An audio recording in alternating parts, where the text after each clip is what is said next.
Аллахымдын саламы жана салаваты пайгамбарыбыз саллаллаху алейхи вассаламга болсун.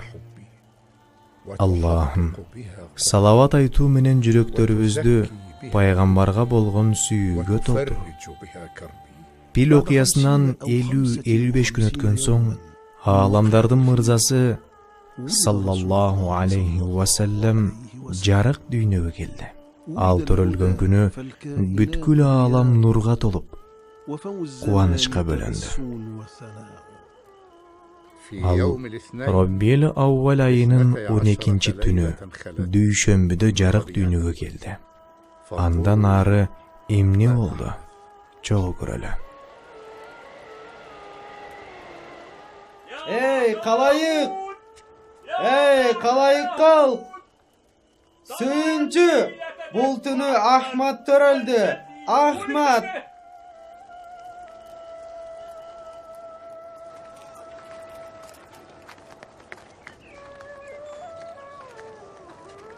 Лаббайк Аллахумма лаббайк. Кара өзгөйлөрдөн үйүңдү сактап калдың. Араптардын шаанын көтөрдүң. Сен кудуреттүү күч ээзисиң. О атаке. Атаке. Амина көз чарды. Уул төрөдү. Бүт тараптан толук. Аябай сулуу бала экен. Эсиңдеби Абу Талип? Йеменден уккан бир кабар жөнүндө айткан элем. Айтыштарынча, пайгамбар биз тараптагы элдерден чыгат экен. Сизге белгилүү болгондой, Сайфу бин Язан Йеменди колго алганда,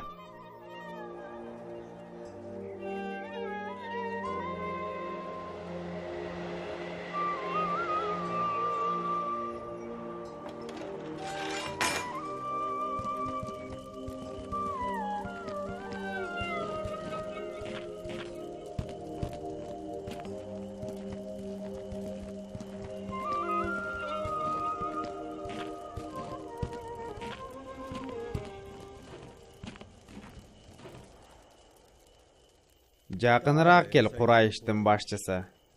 Жакын кел. Хашбаштарды жеңген жеңиш үчүн куттуктоо үчүн келдик. Тихамада бирөө төрөлөт. Анын мүлкү жана орду кыямат күнүнө чейин уланат. Ушул киши пайгамбар болот. Бир аз убакыттан кийин атасы каза болот. Ошондо аны чоң атасы жана абасы карамагына алат. Анын эмне тиешеси бар?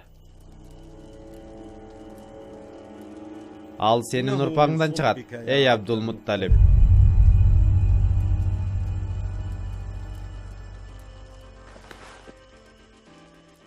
Падыша жөөттөрдөн өзгөчө анын коомунан аябай сактанып, кооптонуп калган эле. Бирок Каабанын Раббиси сактоочу жана коргоочу.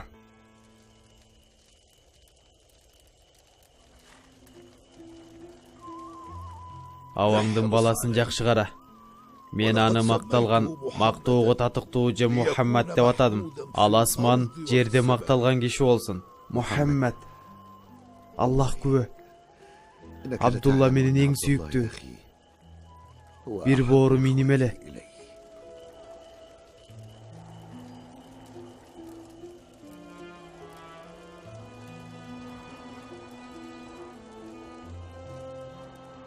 Заттуу Амина наристе төрөлгөн учурда андан бир нур чыгып, Шам жергесине чейин жеткендигин айтты. Буюрса бул наристе кут берекелүү бала болот. Алжыпар жыттуу атыр жыттанат.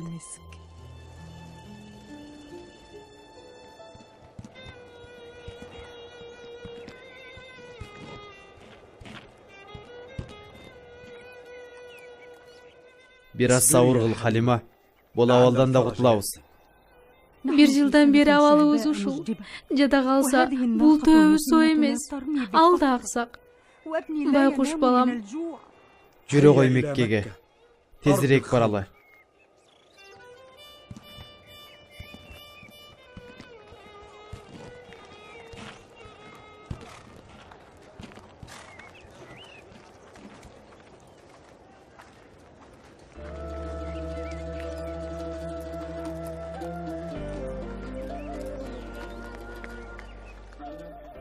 Эй, саат урусунан келген аял. Мен Халимамын. Абу Дуайттын кызы. Бул жетим неберемди сага бакканга берейин дедим эле. Бул жетимди эмне кылат элем? Өз балам ачкалыктан чыркырап жатканда.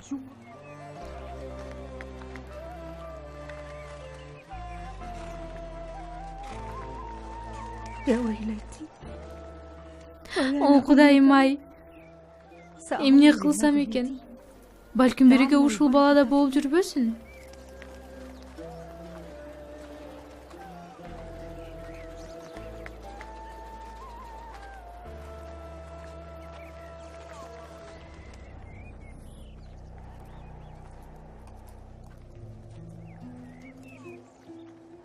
Эй Харис.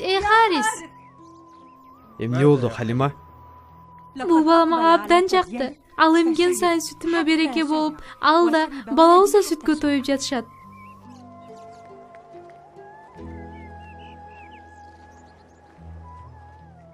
Бул кандай гана жакшылык, бул кандай гана береке. Бул наристе чындыгында береке чакырган бала экен. Мындан башкасы керек эмес. Пайгамбарыбыз саллаллаху алейхи ва саллям Халиманын үй бүлөсүнө береке алып келди.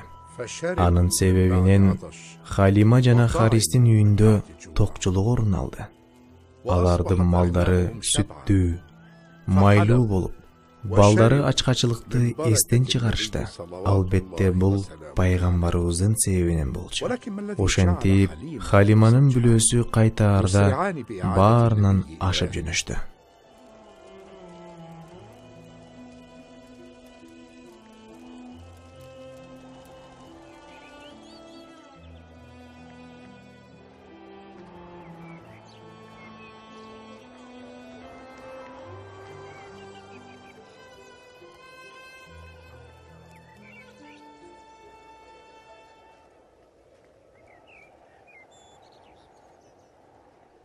Эй, Халима, бул улууңо кайдан жин кирди? Меккеден келе жаткан Мухаммаддын берекети бул. Көзүңөрдү тарткыла, көз тийбесин. Көз тийбесин наристеме.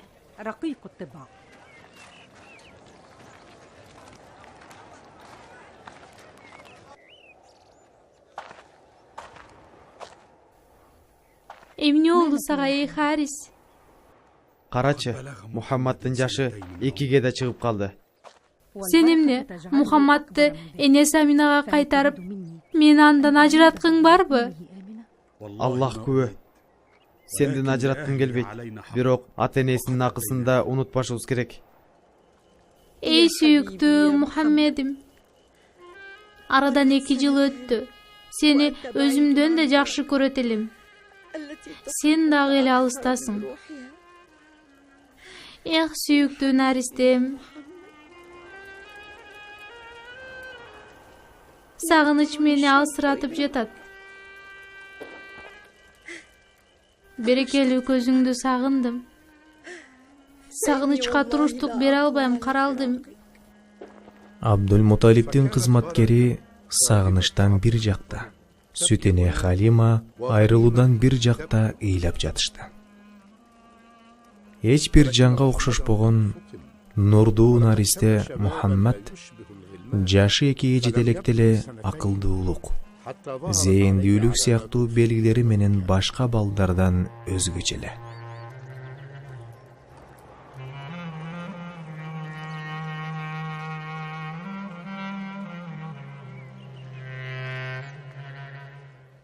О, Амина. Меккенин бул ысыгында Мухаммед кыйналып калат. Аны мага дагы бир жолу калтырсаң. Эми сүйүктүү пайгамбарыбыз саллаллаху алейхи ва саллям Халиманын колунда дагы бир канча убакытка чейин калмай болду. О, атаке, о апаке. Көчөдө балдар менен ойноп жүрсөк, эмчектеш агам Мухаммадды 2 ак кийимчен кишилер кармап, көкүрөгүн ачып, союп салышты.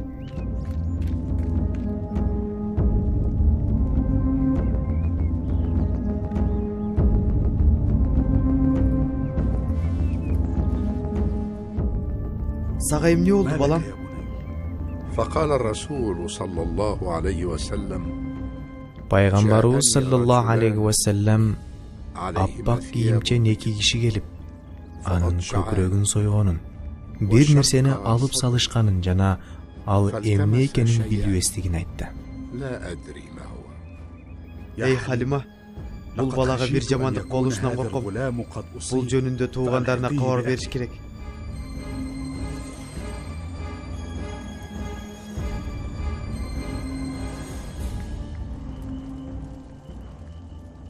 Халиманын шашып ушуп келгенине таң калган Амина ما أقدم Халимага وقد كنت сени бул حريصاً жерге عليك кандай шамал وعلى учурду? وجودي عندك. Үйүңдөгүлөргө аябай этият элең, деди. Сүт эне Халима пайгамбарыбыздын энесине болгон окуяны айтып берүүдөн чочулап турду жана араң айтты. Мен шайтандын азгыруусунан корктум.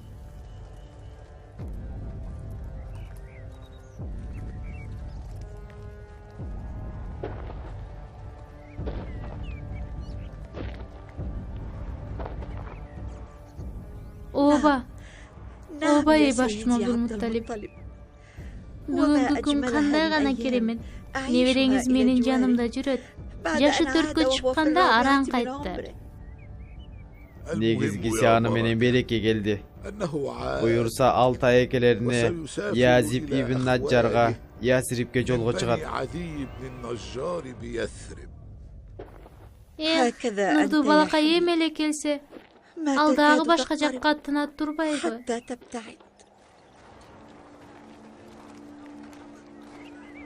Сүйүктүү пайгамбарыбыз саллаллаху алейхи ва салламдын бүткүл жашоосу эмгекке, мужиза кереметтерге жана башка кызыктуу окуяларга бай. والمحن Бул والمنح. апасы менен чогуу чыккан эң акыркы сапар экенин кайдан билсин? Аттиң.